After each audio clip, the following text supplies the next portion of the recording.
Hello everyone, welcome to Optimal Timelines. I am your guide, Sean Collins, and helping you to connect to your most optimal future timeline. So it's that time again. It's your monthly tarot readings for July 2021.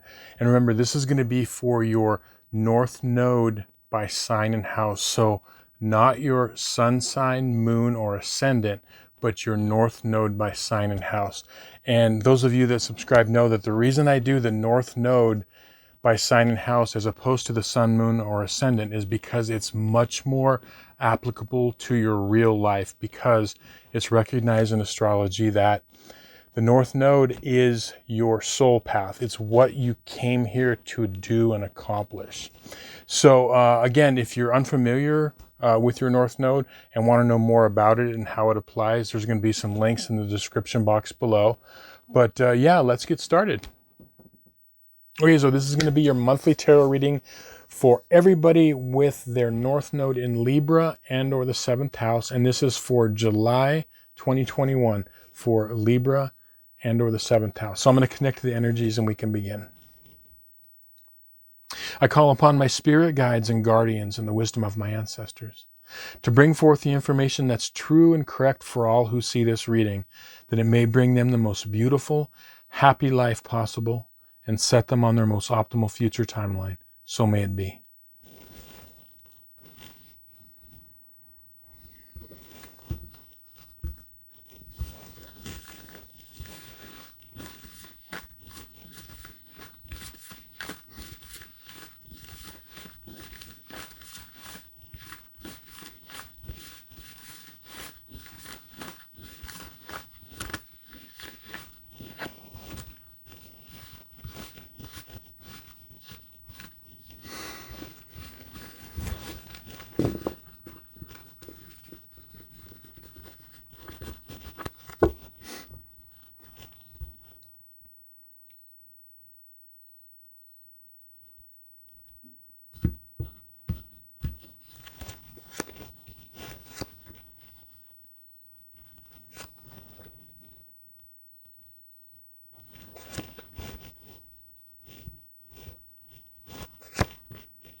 Okay, so the spread on this side of the table represents the first half of the month from the 1st to the 15th, and then this side represents the 16th till the end of the month.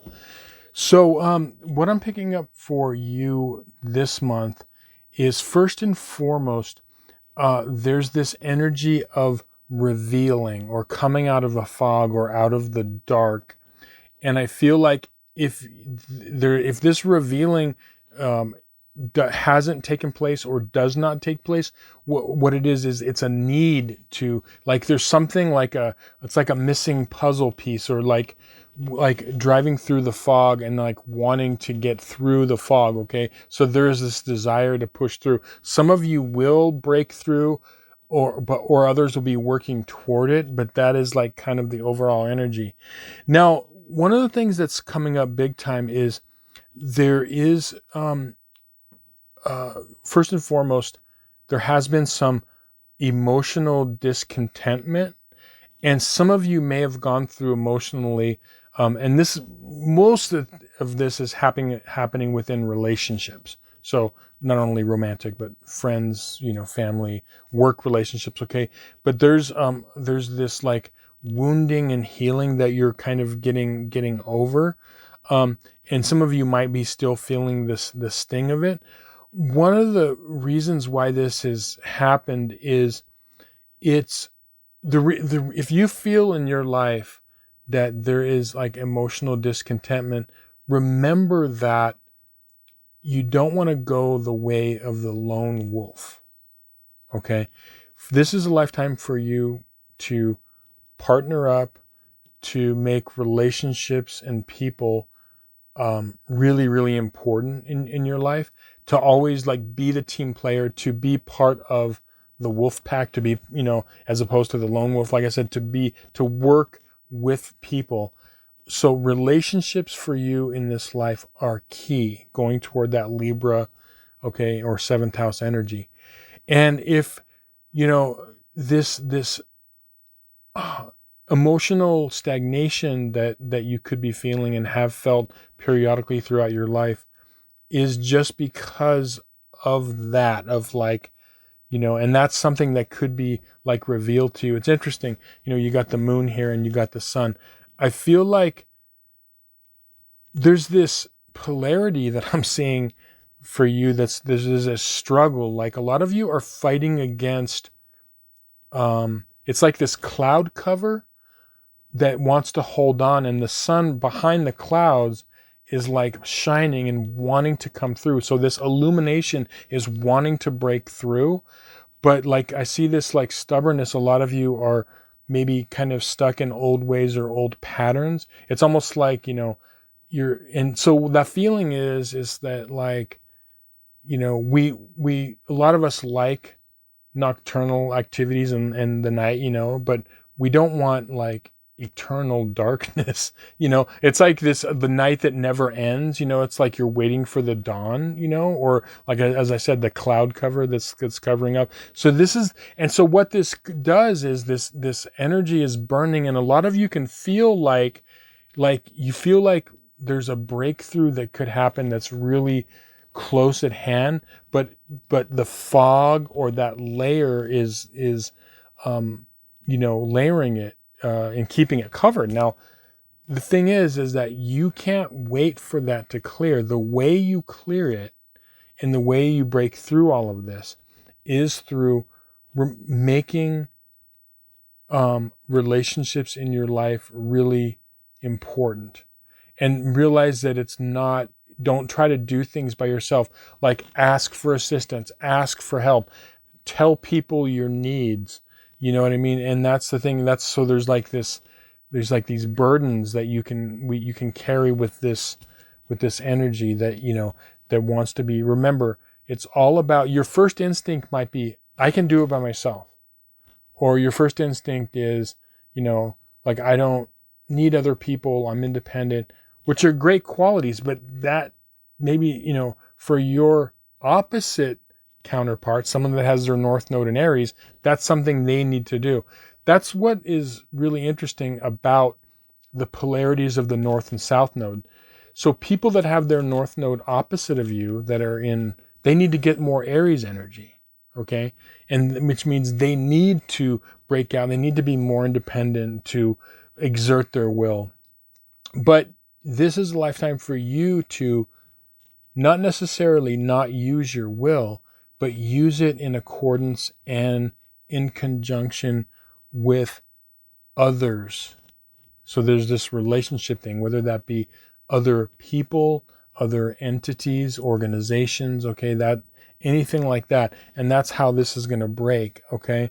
The other thing that's going to come up for you is, I feel like going on the second half of the month, I'm definitely seeing like an air of abundance coming in for you, in all realms, not only financial, but just kind of an abundance of different things that is going to, and it's almost like it could be like you have lots of other areas of your life that you have dialed in, and it's like one of your ways of like coping with the wounding, or like wounded areas of your life, or areas of your life that need attention. Like, for example, it's usually relationship things, or things that have to deal with others and other people, is you'll go to focus on the areas of life that you have down. So I feel like a lot of you have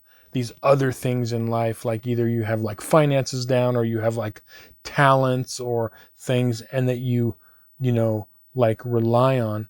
Now, one of the things that you want to do that I'm seeing is, if you start thinking about something in regard to spirituality, And that doesn't mean religion, or it doesn't mean any like, new age thing, or it could just be like getting into meditation, getting into any sort of things like that are not of just the physical realm. It could be like yoga, meditation, something, things like that are going to help you to kind of develop that spiritual side.